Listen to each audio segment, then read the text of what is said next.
नमस्कार, the book pod में आपका स्वागत है। मैं हूं आपकी होस्ट काजल। और मैं हूं आपका दोस्त आरके। काजल, हम सबने अलादीन के चिराग की कहानी सुनी है। घिसो और जिन हाजिर, क्या हुक्म है मेरे आका। बिल्कुल आरके, पर अफसोस रियल लाइफ में कोई चिराग नहीं होता। लेकिन क्या हो अगर मैं कहूँ कि वो जिन कहीं बाहर नहीं, आपके अपने दिमाग के अंदर बैठा है। जी हाँ दोस्तों, आज हम जिस किताब को डिकोड करने वाले हैं वो आपके उसी अंदरूनी जिन यानी अवचेतन मन यानी सबकॉन्शियस माइंड को जगाने की चाबी है। हम बात कर रहे हैं डॉक्टर जोसेफ मर्फी की किताब दौलत और सफलता की राह यानी maximize your potential to create wealth and success के बारे में। ये किताब आपको सिखाएगी कि सिर्फ कड़ी मेहनत से अमीर नहीं बना जाता। अमीर बनने के लिए आपको अपनी सोई हुई मानसिक शक्तियों को जगाना होगा। कैसे अपने डर को खत्म करें, कैसे अपनी इमेजिनेशन का इस्तेमाल करके दौलत को हकीकत में बदलें। अगर आप अपनी जिंदगी को एवरेज से एक्स्ट्रा ऑर्डिनरी बनाना चाहते हैं और दौलत के दरवाजे खोलना चाहते हैं तो ये एपिसोड आपके लिए है। चलिए सफलता की राह पर पहला कदम बढ़ाते हैं, सिर्फ द बुक पॉड पर। आज की चर्चा की शुरुआत एक सवाल से करते हैं।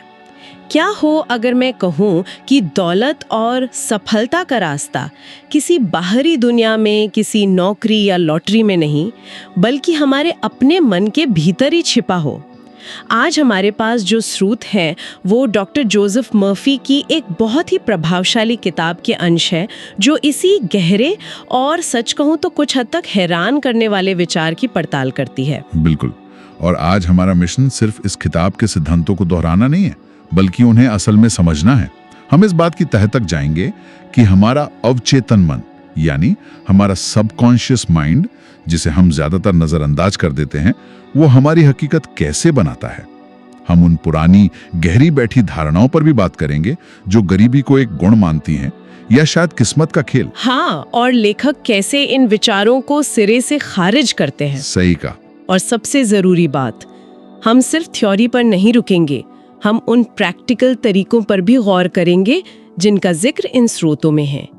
वो तकनीकें जिनसे कोई भी अपने जीवन को ज्यादा समृद्ध और सफल बनाने की दिशा में काम शुरू कर सकता है। किताब की जो सबसे पहली और शायद सबसे चौंकाने वाली बात है वो ये कि अमीर बनने की इच्छा रखना, ज्यादा पैसा चाहना, इसमें कुछ भी गलत नहीं है। लेखक के मुताबिक ये असल में एक ज्यादा भरा पूरा, ज्यादा सुंदर और बेहतर जीवन जीने की एक स्वाभाविक, एक नेचुरल इच्छा है। ये उस आम सोच के बिल्कुल उलट है जिसमें हम अक्सर सुनते हैं कि पैसा सारी बुराई की जड़ है या पैसे के पीछे मत भागो। सही कहा। और ये नकारात्मक धारणा आती कहां से है? स्रोत बताते हैं कि ये अक्सर पुरानी सामाजिक या कुछ मामलों में धार्मिक शिक्षाओं की गलत व्याख्या से आती हैं। अच्छा। हाँ, कुछ शिक्षाएं गरीबी को एक आध्यात्मिक गुण की तरह पेश करती हैं या इसे ऊपर वाले की इच्छा मानकर चुपचाप स्वीकार करने को कहती हैं। लेखक इस सोच को एक मानसिक बीमारी या एक बहुत बड़ी गलतफहमी कहते हैं, जो इंसान की तरक्की के रास्ते में सबसे बड़ा रोड़ा है। उनका तर्क साफ है कि कोई भी रचनात्मक शक्ति या भगवान ये क्यों चाहेगा कि उसकी बनाई हुई कोई चीज अभाव में जिए। बिल्कुल। और ये सिर्फ किताबी बातें नहीं है। इसका एक बहुत दमदार उदाहरण उस महिला लेखिका का है जो मन ही मन पैसे से नफरत करती थी। वो मानती थी कि पैसे का लालच ही सारी बुराई की जड़ है और वो उसे गंदा पैसा कहती थी। और नतीजा? वो हमेशा आर्थिक तंगी में रहती थी। हाँ, और यहाँ पर बात दिलचस्प हो जाती है। जब उसे समझाया गया कि वो जिसे गंदा कह रही है उसे वो अपनी तरफ आकर्षित कैसे कर सकती है, तो उसने अपनी सोच पर काम करना शुरू किया। उसने पैसे को जीवन में अच्छाई लाने वाले एक माध्यम, एक दैवीय वस्तु के रूप में देखना शुरू किया।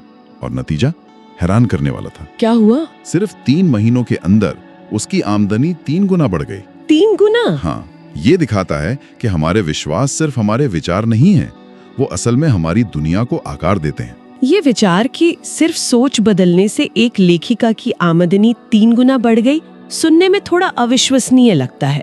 इसके पीछे का मैकेनिज्म क्या है? ये अवचेतन मन आखिर है क्या भला, और ये काम कैसे करता है? बहुत अच्छा सवाल है। किताब का जो केंद्रीय विचार है वो इसी अवचेतन मन पर टिका है। इसकी सबसे अच्छी तुलना एक उपजाऊ जमीन से की गई है। उपजाऊ जमीन? हाँ, अब सोचिए, एक जमीन को इस बात से कोई फर्क नहीं पड़ता कि आप उसमें गेहूं के बीज बो रहे हैं या जहरीले पौधों के। उसका काम भेदभाव करना नहीं है। उसका काम है जो भी बीज उसे दिया जाए उसे पूरी ईमानदारी से उगाना। हमारा अवचेतन मन ठीक इसी जमीन की तरह है। मतलब ये सही और गलत, अच्छे और बुरे में फर्क नहीं करता। ये बस हमारे दिए गए आदेशों, हमारे विचारों को सच मानकर उस पर काम करना शुरू कर देता है। एग्जैक्टली ये बस उन विचारों को स्वीकार कर लेता है जो बार बार और गहरी भावना के साथ उस तक पहुंचाए जाते हैं। इसीलिए लेखक अनुशासित सोच पर इतना जोर देते हैं। और आपने पूछा था कि ये कॉन्सेप्ट कहाँ से आता है। किताब इसे न्यू थॉट दर्शन से जोड़ती है। एक मिनट, ये न्यू थॉट क्या है? क्या ये कोई नया कॉन्सेप्ट है या इसकी जड़ें कहीं और हैं? ये असल में 19वीं सदी के अंत में अमेरिका में शुरू हुआ एक आध्यात्मिक आंदोलन था। अच्छा। इसका मूल विचार यही था कि हमारा मन एक सार्वभौमिक रचनात्मक शक्ति यानी यूनिवर्सल क्रिएटिव पावर से जुड़ा है और हमारे विश्वास ही हमारी दुनिया बनाते हैं। तो मतलब आज के ज़माने के जितने भी लॉ ऑफ अट्रैक्शन या पॉजिटिव थिंकिंग के कॉन्सेप्ट हैं, बिल्कुल, उन सब की जड़ें कहीं ना कहीं इसी न्यू थॉट दर्शन में हैं। तो ये कोई नया विचार नहीं है, बल्कि एक शाश्वत सत्य है जिसे हम जब खोजते हैं तो हमारा जीवन बदल जाता है। इसे और बेहतर तरीके से समझने के लिए एक नौजवान की कहानी है। उसके सौतेले पिता उसे बचपन से एक ही बात कहते थे, तुम कभी कुछ नहीं बन पाओगे। बहुत दुखद है। अब सोचिए, एक बच्चे के लिए ये शब्द कितने गहरे बैठ गए होंगे। इन नकारात्मक विचारों ने उसके अवचेतन मन में, उस उपजाऊ जमीन में जहरीले बीज की तरह घर कर लिया था। और नतीजा ये हुआ कि वो सच में अभाव और सीमाओं में जी रहा था। बिल्कुल। वो अनजाने में अपने ही खिलाफ काम कर रहा था। लेकिन जब उसने इस सिद्धांत को समझा तो उसने जानबूझकर नए बीज बोने शुरू किए। उसने क्या किया? वो रोज दिन में कई बार पूरी भावना के साथ एक सकारात्मक वाक्य दोहराने लगा, मैं हर दिन हर तरह से आगे बढ़ रहा हूँ। शुरुआत में तो मुश्किल हुआ होगा। हाँ, शायद उसे खुद भी यकीन नहीं हुआ होगा, लेकिन वो लगा रहा और धीरे धीरे उसके अवचेतन मन ने इस नए विचार को सच मान लिया। उसका पूरा जीवन बदल गया, उसे बेहतर मौके मिलने लगे और उसकी आमदनी 5 गुना बढ़ गई। 5 गुना? ये कहानी डराती भी है और उम्मीद भी देती है। सही कहा। डराती इसलिए कि बचपन में या आसपास से सुनी गई बातें हम पर कितना गहरा असर डाल सकती हैं, और उम्मीद इसलिए कि इसे बदला जा सकता है। ये वाकई कमाल है। लेकिन अब सवाल ये उठता है कि ये तो सिद्धांत हो गया, रोजमर्रा की जिंदगी में इसे करें कैसे? क्या सिर्फ अच्छा सोचने से काम चल जाएगा या कोई खास तरीका है? आपने बिल्कुल सही नब्ज पकड़ी है। सिर्फ सोचना काफी नहीं है, उसे सही तरीके से अवचेतन मन तक पहुंचाना जरूरी है। और इसके लिए किताब में कुछ बहुत ही दिलचस्प और प्रैक्टिकल तकनीकें बताई गई हैं। पहली और सबसे शक्तिशाली तकनीक है कल्पना, विजुअलाइजेशन। लेखक इसे ईश्वर की कार्यशाला कहते हैं। ईश्वर की कार्यशाला? ये सुनने में बहुत पावरफुल लगता है। इसका मतलब क्या है? इसका मतलब है कि आप जो भी हासिल करना चाहते हैं उसकी एक साफ, जीती जागती मानसिक तस्वीर देखें और उसे ऐसे महसूस करें जैसे कि वो आपको मिल चुकी है। ये सिर्फ देखना नहीं है, ये उस अनुभव को जीना है। एक उदाहरण दे सकते हैं? बिल्कुल। किताब में एक उद्योगपति का उदाहरण है जिसने एक छोटे से स्टोर से शुरुआत की थी, लेकिन वो रोज कुछ मिनट निकालकर अपनी आंखों के सामने एक बड़े कॉरपोरेशन का सपना देखता था जिसकी शाखाएं पूरे देश में हों। वो अपने मन में उन बिल्डिंग्स को देखता था, अपने कर्मचारियों से बात करता था। वो मानसिक चित्र उसके अवचेतन मन के लिए एक ब्लूप्रिंट बन गया और आखिरकार वो हकीकत में बदल गया। तो ये सिर्फ बड़े बड़े सपनों के लिए नहीं है। मतलब अगर किसी को जॉब इंटरव्यू में अच्छा परफॉर्म करना है तो वो पहले से ही कल्पना कर सकता है कि वो आत्मविश्वास से जवाब दे रहा है और उसे जॉब ऑफर मिल रहा है। बिल्कुल, ये हर स्तर पर काम करता है। एक और उदाहरण उस महिला का है जो अपना घर बेचना चाहती थी। अच्छा। उसने घर पर बिकाऊ है का बोर्ड लगाने से पहले अपने मन में ये कल्पना की कि एक खरीदार आया है, वो उसे पूरा घर घुमा रही है और वो खरीदार कह रहा है, मुझे ये घर बहुत पसंद आया। उसने उस सौदे के पूरे होने की खुशी को पहले ही महसूस कर लिया। और फिर? और कुछ ही दिनों में ठीक वैसा ही खरीदार आया और घर बिक गया। ये मानसिक तैयारी आपके अवचेतन मन को सही परिस्थितियों और लोगों को आकर्षित करने के लिए तैयार कर देती है। लेकिन एक सवाल मन में आता है, क्या सिर्फ कल्पना करने से काम हो जाएगा? अगर कोई बस बिस्तर पे लेटकर सपने देखता रहे और कोई एक्शन ना ले तो? बहुत जरूरी सवाल है। किताब साफ कहती है कि कल्पना जादू की छड़ी नहीं है। तो फिर? कल्पना पहला और सबसे महत्वपूर्ण कदम है। यह आपके मन को लक्ष्य के लिए तैयार करती है, आपको अंदर से प्रेरित करती है और अक्सर ऐसे रास्ते खोलती है जो आपको पहले नहीं दिख रहे थे। जब आप कल्पना करते हैं तो आपका अवचेतन मन आपको उन कामों को करने के लिए प्रेरित करना शुरू कर देता है जो उस लक्ष्य को पाने के लिए जरूरी हैं। अच्छा, मतलब एक्शन लेने की प्रेरणा भी वहीं से आती है। हाँ, एक्शन तो लेना ही होगा, लेकिन कल्पना उस एक्शन को सही दिशा और ऊर्जा देती है। ठीक है, तो कल्पना पहली तकनीक हुई। दूसरी तकनीक है प्रार्थना और दृढ़ कथन, प्रेयर एंड एफर्मेशंस। पर यहाँ प्रार्थना का मतलब सिर्फ भगवान से कुछ मांगना नहीं है, सही कहा ना? बिल्कुल नहीं, किताब इसे एक अलग नजरिए से देखती है।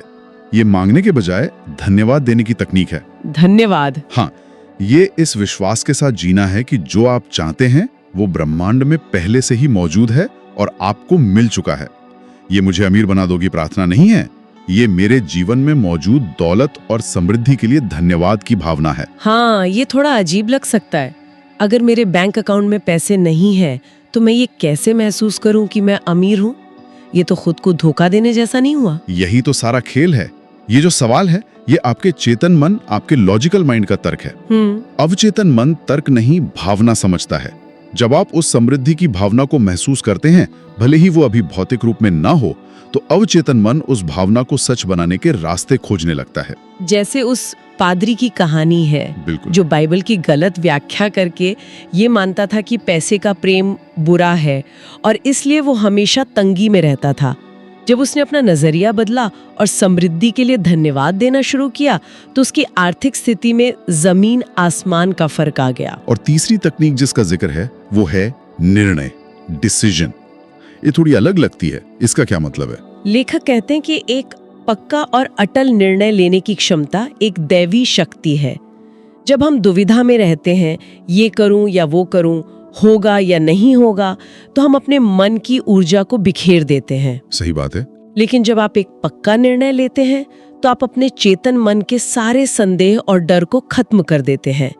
आप अपने अवचेतन मन को एक साफ कमांड देते हैं, ये होकर रहेगा। इसका कोई उदाहरण है? हाँ, किताब में एक महिला का जिक्र है जो एक भयानक कार दुर्घटना के बाद लगभग मर चुकी थी, लेकिन उसने जीने और पूरी तरह स्वस्थ होने का एक पक्का अटल निर्णय ले लिया। डॉक्टरों के मना करने के बावजूद। हाँ, डॉक्टरों के अनुसार उसका बचना नामुमकिन था, लेकिन उसके इस निर्णय ने उसके अवचेतन मन की सारी शक्तियों को उसके शरीर को ठीक करने में लगा दिया और वो पूरी तरह ठीक हो गई। ये बातें सुनने में बहुत प्रेरणा देती हैं, लेकिन जीवन हमेशा इतना सीधा और सकारात्मक नहीं होता। मुश्किलें आती हैं, चुनौतियां आती हैं। जब सब कुछ गलत हो रहा हो, तब इन सिद्धांतों को कैसे लागू करें? ये एक बहुत ही व्यावहारिक सवाल है और इसके लिए किताब में एक बहुत खूबसूरत कहानी है। कहानी है गाजर, अंडे और चाय की पत्ती की। हाँ, ये कहानी मैंने पढ़ी है। एक माँ अपनी बेटी को सिखाती है। वो 3 बर्तन लेती है, तीनों में उबलता हुआ पानी डालती है, एक में गाजर, दूसरे में अंडा और तीसरे में चाय की पत्ती। बिल्कुल, तीनों को एक जैसी मुश्किल, एक जैसी परिस्थिति, उबलते पानी का सामना करना पड़ता है, लेकिन तीनों की प्रतिक्रिया बिल्कुल अलग होती है। गाजर, जो पहले सख्त थी, पानी में जाकर नरम और कमजोर पड़ जाती है। और अंडा, जो अंदर से नाजुक था, वो कठोर और सख्त हो जाता है। लेकिन चाय की पत्ती, वो तो कुछ और ही करती है। वो ना तो नरम पड़ती है, ना सख्त होती है। वो तो पानी को ही बदल देती है, उसे रंग और खुशबू से भर देती है। एग्जैक्टली। ये कहानी जीवन के द्वैत यानी ड्युअलिटी को दिखाती है। सुख दुख, स्वास्थ्य बीमारी, अमीरी गरीबी। लेखक के अनुसार ये सब बाहरी शक्तियां नहीं है, बल्कि एक ही सिद्धांत के 2 छोर हैं। तो हमारे पास ये चुनने की आजादी है। बिल्कुल, कि हम गाजर की तरह मुश्किलों में टूट सकते हैं, अंडे की तरह कड़वे और कठोर हो सकते हैं, या फिर चाय की पत्ती की तरह उस मुश्किल को ही एक मौके में बदल सकते हैं। और यहीं पर सुनहरा नियम, द गोल्डन रूल, काम आता है। दूसरों के साथ वैसा ही व्यवहार करें जैसा आप उनसे अपने लिए चाहते हैं। बिल्कुल, ये तो हमने बचपन से सुना है। बिल्कुल। लेकिन इसका दौलत और सफलता से क्या कनेक्शन है? इसका बहुत गहरा कनेक्शन है।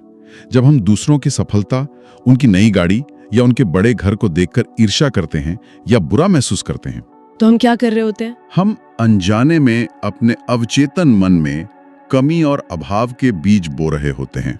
हम यूनिवर्स को ये सिग्नल भेज रहे होते हैं कि अच्छी चीजें मिलना बहुत मुश्किल है या मैं इसके लायक नहीं हूं। तो ये कहने जैसा है कि अगर मैं अपने पड़ोसी की तरक्की देखकर जलती हूँ, तो मैं असल में अपनी ही राह में रोड़ा अटका रही हूँ। मैं अपने मन को बता रही हूँ कि समृद्धि एक सीमित चीज है जो अगर उसे मिल गई तो मेरे लिए कम पड़ जाएगी। आपने एकदम सही समझा। इसके विपरीत, जब हम दूसरों की सफलता पर दिल से खुश होते हैं, जब हम उनके लिए अच्छा चाहते हैं, तो हम अपने मन को समृद्धि और सद्भाव की फ्रीक्वेंसी पर सेट कर देते हैं। अच्छा, हम अपने अवचेतन मन को ये संदेश देते हैं कि सफलता और दौलत प्रचुर मात्रा में उपलब्ध है और वो दूसरों को मिल सकती है तो मुझे भी मिल सकती है। तो ये सिर्फ एक नैतिक नियम नहीं है। नहीं, ये एक तरह का मेंटल और स्पिरिचुअल लॉ है। ये आपके जीवन में पॉजिटिविटी को खींचता है, चुंबक की तरह। दूसरों के लिए अच्छी कामना करना असल में अपने लिए ही अच्छी कामना करना है। तो आज की इस पूरी चर्चा को अगर समेटा जाए तो सार यही है कि दौलत और सफलता कोई बाहरी चीज नहीं है जिसे किस्मत से या छीन कर पाया जाता है, बल्कि ये एक मानसिक अवस्था है, एक भीतरी एहसास है जिसे विकसित किया जा सकता है। बिल्कुल। दौलत की इच्छा एक स्वस्थ और प्राकृतिक इच्छा है और हमारा अवचेतन मन इसे हकीकत में बदलने का सबसे शक्तिशाली जरिया है, बशर्ते हम उसे सही विचार और सही भावनाएं दें। और अंत में एक विचार जो श्रोताओं को सोचने के लिए छोड़ जाते हैं। किताब इस बात पर बार बार जोर देती है कि सारी शक्ति, वो असीम बुद्धिमत्ता हमारे भीतर है। वो हमारे अपने विचारों, हमारी कल्पना और हमारे निर्णयों के जरिए ही काम करती है। तो सोचने वाली बात ये है, हाँ, कि अगर रचनात्मक शक्ति का स्रोत हमारे अंदर ही है, तो क्या हमारा काम सिर्फ बाहर किसी शक्ति से प्रार्थना करने वाले का है, या हम खुद अपनी वास्तविकता के सह निर्माता यानी को क्रिएटर हैं? ये सवाल हमें अपनी आंतरिक शक्ति को एक बिल्कुल नए और ज्यादा शक्तिशाली नजरिए से देखने के लिए प्रेरित करता है। तो दोस्तों, ये थी डॉक्टर मर्फी की वो गाइड जो बताती है कि आप अपनी दुनिया के खुद निर्माता हैं। जैसा आप सोचेंगे वैसा ही आप बन जाएंगे। गरीबी और असफलता सिर्फ दिमाग का एक वहम है। हमें उम्मीद है कि द बुक पॉड का ये एपिसोड सुनने के बाद आप खुद को कम आंकना बंद कर देंगे। अगर आज आपको अपनी असली क्षमता यानी पोटेंशियल का एहसास हुआ है, तो हमारे चैनल को अभी सब्सक्राइब करें और लाइक बटन दबाकर सफलता को अपनी ओर आकर्षित करें। इस वीडियो को अपने उन दोस्तों के साथ जरूर शेयर करें जो टैलेंटेड तो बहुत हैं, लेकिन खुद पर भरोसा नहीं करते। ये वीडियो उनका कॉन्फिडेंस बूस्टर बनेगा। और अब आज का वो सवाल जो आपकी मेंटल प्रोग्रामिंग को टेस्ट करेगा। डॉक्टर मर्फी कहते हैं कि हमारे रास्ते की सबसे बड़ी रुकावट हमारा अपना डर और नकारात्मक विचार हैं। तो हमारा सवाल आपसे ये है, और इसका जवाब आपको बहुत ईमानदारी से नीचे कमेंट बॉक्स में देना है। सफलता के रास्ते में आपकी सबसे बड़ी मानसिक रुकावट यानी मेंटल ब्लॉक क्या है? जैसे लोग क्या कहेंगे का डर, या फेल होने का डर, या मैं इसके लायक नहीं हूँ वाली फीलिंग। अपनी उस रुकावट को पहचानें और कमेंट में लिखें ताकि आज ही उसे तोड़ा जा सके। अपनी कमजोरी को स्वीकारना ही ताकतवर बनने की पहली सीढ़ी है। कमेंट जरूर करें, हमें आपके जवाब का इंतजार रहेगा। मैं आरके और मैं काजल आपसे फिर मिलेंगे दौलत और ज्ञान के एक नए खजाने के साथ। तब तक के लिए बड़ा सोचिए और जीतते रहिए। धन्यवाद।